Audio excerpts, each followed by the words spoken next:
The NFL draft takes place each and every year, and it's a wonderful time in late April as dreams become reality for a couple of hundred young men and their families. Years upon years of hard work and sacrifice culminate in one 3-day weekend as they become professional football players. But not every player is a first-round pick, and not every player has high expectations as they become NFL players. And expectations are only lower the later the player is drafted. But just because a player is drafted in the 3rd round, or the 5th round, or even the 7th round, does not mean they are destined to be a career backup, and in today's video we're going to discuss the biggest draft steals from the 2022 draft. And as you'll see in today's video by some of the players we discuss, well, some of these guys are household names and guys that have a significant impact each and every Sunday. There will be a combination of Pro Bowlers, first team All-Pros, and even Super Bowl champions, and there is a lot to break down in today's video, and without further ado, let's begin.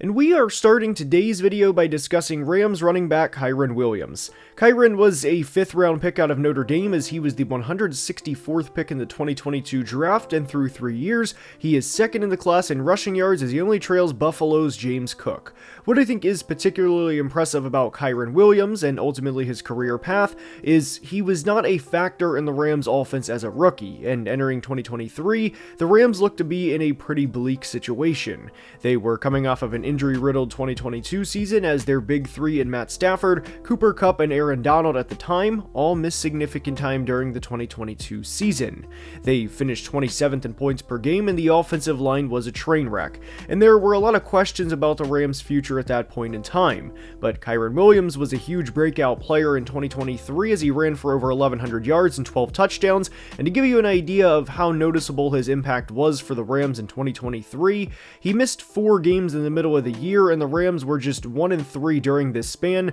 and put up 20 points in only one of those games. And they couldn't run the ball as a team, and they looked like a completely different team while he was out.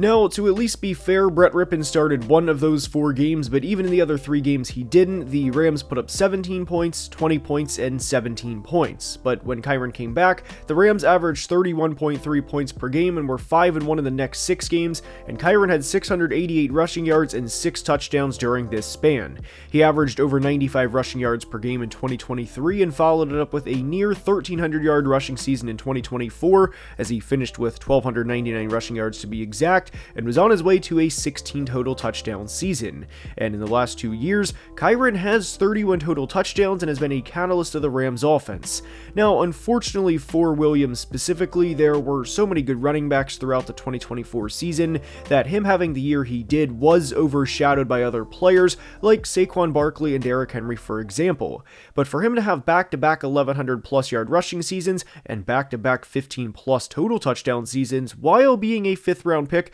makes him one of the biggest steals from the 2022 draft. We are going to stay in the NFC West for the next player, and it is Tariq Woolen of the Seattle Seahawks. Reek entered his rookie season with a bang as he had 6 interceptions back in 2022, including a pick 6, and had an unworldly 16 pass deflections. Now, Woolen is not a perfect player by any means, and there has been some frustration within the Seahawks fan base at times about him being out of position within zone coverage and him missing more tackles than you'd like, and I get it. But Woolen, like Kyren Williams, was a 5th round pick, and this is one I'll never understand why he fell so far. And anytime you get into the 4th round or later, I'm all for taking flyers on guys that have elite physical traits, which Woolen clearly has, as he is in the 90th percentile or better for nearly every attribute there is for a defensive back, including a sub 4.3 40 at 6'4" and a 42-inch vertical, yet he slid all the way to the 153rd pick. He's had multiple interceptions in every season of his career and has had double-digit pass deflections in each year too. Given Mike McDonald is a defensive-minded coach, and given how he loves guys like Devin Witherspoon, who is not afraid to put his body on the line at any given point, there is understandable frustration from Tariq Woolen, who olays tackles throughout games, but Woolen is good in man-to-man coverage and is tied for 3rd in this class in interceptions with 11. And not that he is in this player's tier of ability, but he is tied with the 3rd overall pick from this class in interceptions in Texans corner Derek Stingley Jr.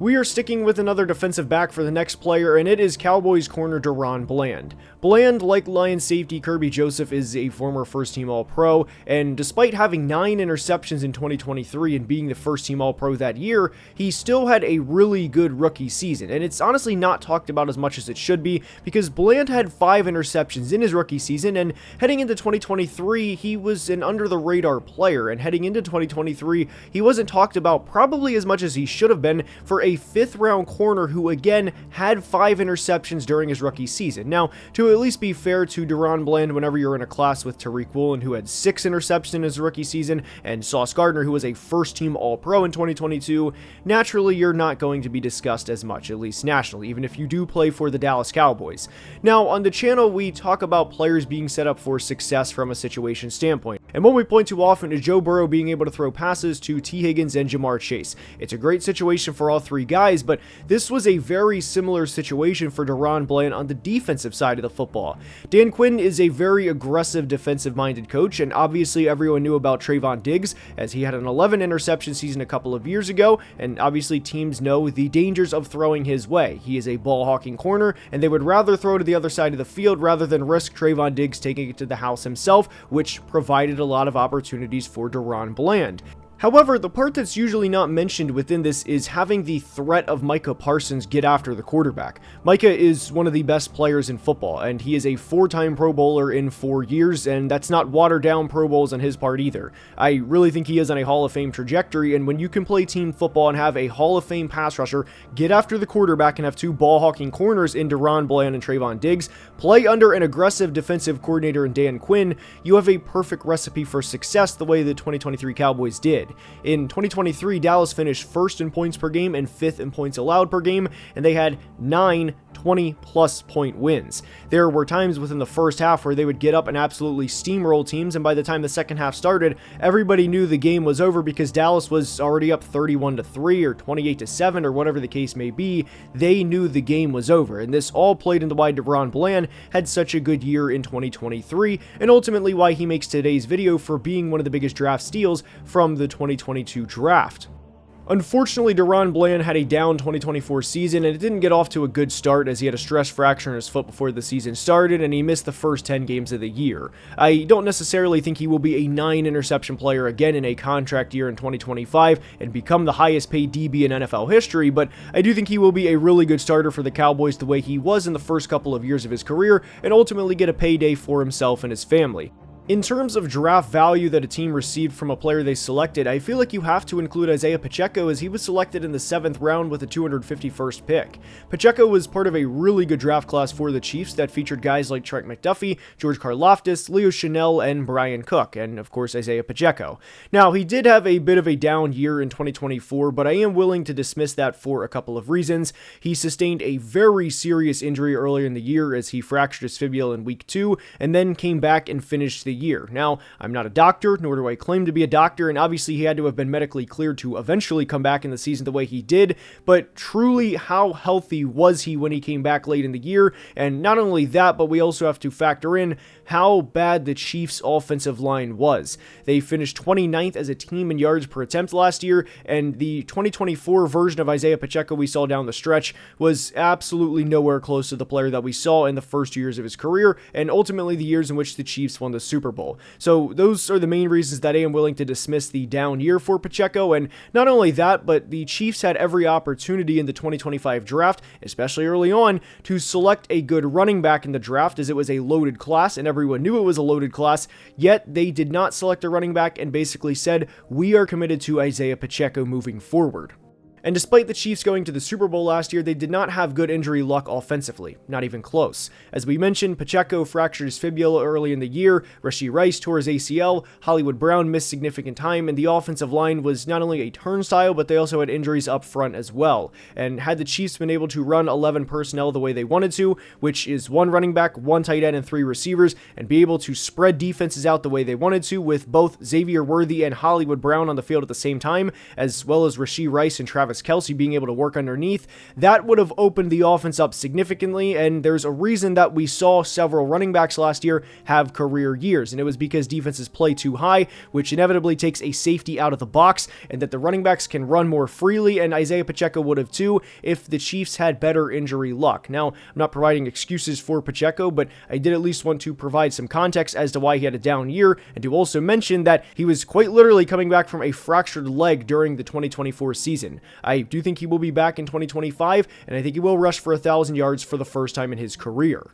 And from one former 7th round pick, we go to another to discuss Mr. Irrelevant himself, Brock Purdy. You had to think that Brock was going to show up at some point in today's video, as he is by every definition a draft steal. Purdy led the 49ers to the NFC Championship game in his rookie season, in which they lost to the Eagles, and then led them to a Super Bowl appearance in his second season, in which they lost to the Kansas City Chiefs. There's a lot of discourse around Brock Purdy and who he is as a player, and ultimately I think he is a really good quarterback that is absolutely worth a contract extension. Now, Purdy is not an elite quarterback, nor do I claim him to be, but he is a really good point guard of the offense, and one thing I think Purdy is exceptional at is extending the play and avoiding costly sacks. You can watch Brock Purdy play and realize pretty quickly he's not Lamar Jackson or Josh Allen as a dual-threat quarterback, or even Super Bowl champion Jalen Hurts, but he had a 90th percentile 10-yard split when he ran his 40 during his pre-draft process, and I think that translates to the tape. I personally refer to this as scoot within the pocket, where he can get out and extend the play, and you see it often. Whether it's hitting Brandon Ayuk on a crosser, or hitting George Kittle on an out route, or formerly hitting Deebo Samuel for a big play to break the defense's will. Purdy finished 4th in MVP voting in 2023 as he had 31 touchdowns to 11 interceptions and threw for over 4,200 yards, and it is not an exaggeration to say the 49ers would not have made it to the Super Bowl without him. He will soon receive a contract extension from the 49ers, and the only question is how much. Due in large part to the failed Trey Lance trade that honestly gets swept under the rug a lot more than it should, Purdy saved both Kyle Shanahan and John Lynch's job, and in 36 career starts, he has a 23-13 record, a passer rating of over 104, and has 64 touchdowns to 27 interceptions, and also a Super Bowl appearance. And whether this player was taken number 1 overall or 262nd overall, any team would take this in the first 3 years of a quarterback's career, which also includes a top 4 MVP finish. I like Brock a lot, and he is a Merriam-Webster textbook definition of a draft steal. Now, out of all of the great draft picks the Lions have made over the past few years in the first round, like the Penei Sewells, the Aiden Hutchinsons, the Jamison Williams, and Jahmyr Gibbs, safety Kerby Joseph was actually a 3rd round pick back in 2022, and actually leads this class in interceptions with 17. Joseph is coming off of a career year in 2024, as he had a career-high 9 interceptions, including 1 pick 6, and was a first-team All-Pro. Joseph had a solid first few years with the Lions, as he had 4 interceptions in each of the first 2 years of his career, and most notably had 3 of his first 4 interceptions off of former Packers quarterback Aaron Rodgers. Joseph had the final interception of Rodgers' Packers career in Week 18 of the 2022 regular season, in which the Lions sent the Packers home on their own turf before they could get into the postseason. It cannot be understated how good of a year Joseph had in 2024, and he was rewarded this offseason with a 4-year, $86 million contract, with 36 of it being guaranteed, that will keep him in the Motor City through the 2029 season. And when you think of the hard-nosed, tough, gritty football players that Dan Campbell loves, Kerby Joseph is at the top of the list. And obviously, with how good quarterbacks are in today's era with protecting the football and within the general evolution of the game, having a singular 4+ interception in the 2020s is great for anybody, let alone 3 4+ interception seasons to start a career. Kerby has also had 3 80+ tackle seasons and really cut down on his missed tackles in 2024, and for the Lions to draft a first-team All-Pro with the 97th pick in the draft is a good example as to why they've been so successful over the past few years. Next up is a player we don't discuss all that often on the channel, but to me is one of the most underrated or underappreciated players in all of football, despite playing on a consistent contending team, and it's Christian Benford of the Buffalo Bills. Whenever you think of the Buffalo Bills, you probably think of Josh Allen, or James Cook, or Deion Dawkins, or Keon Coleman, or Dawson Knox, or even Sean McDermott, but Christian Benford is one of the most underappreciated players in all of football. He recently signed a 4-year, $76 million contract extension, and for the player that he's he's been over the past 2 years, I really think Buffalo got a steal. Now, in terms of playing style, Benford is not going to be your Sauce Gardner or your Tariq Woolen, who's 6'4" and runs the sub 4.3 40, but he is a sticky corner in coverage, and he's at the point in his career where he gets the treatment of opposing teams are not going to throw his way because they know there is a far higher likelihood of something bad happening when thrown his way versus a completion for their team. And for reference, despite all of the snaps that he played in coverage in 2024, per PFF, he was only targeted 51 times.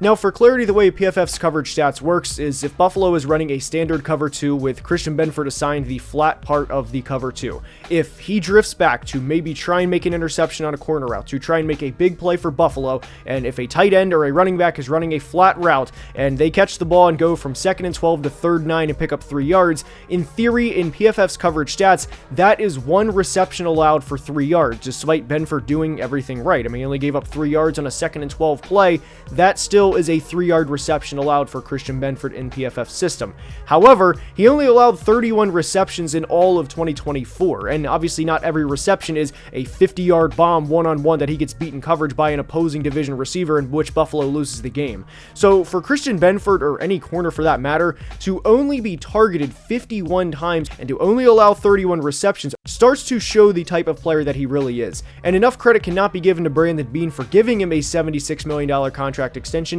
and paying him before the price would have went even higher. Buffalo is a really well-run organization, and there's a reason that they are competing for a chance to go to the Super Bowl year in and year out. I also wanted to shout out Terrell Bernard for the Bills, who was their 3rd round selection in 2022 and their 5th round pick in wide receiver Khalil Shakir. The Cowboys selected tight end Jake Ferguson in the 4th round, who had a 761-yard, 5-touchdown season in 2023 before unfortunately having a down year in 2024. Now, for Jake Ferguson, I am willing to dismiss a down 2024 season as Dak Prescott was hurt midway through the year, and I do think his production will pick back up in 2025, even despite the Cowboys trading for George Pickens.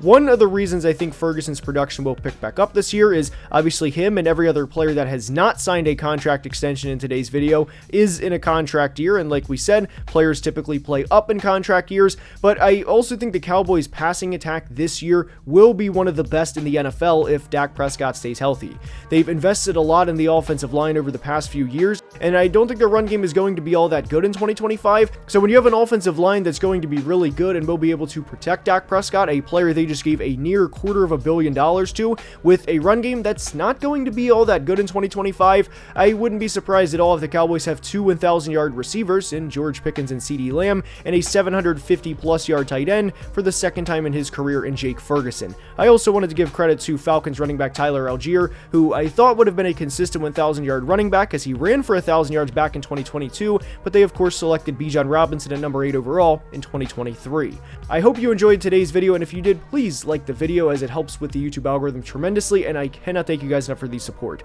Until next time, please be safe and have a great day. Love you guys.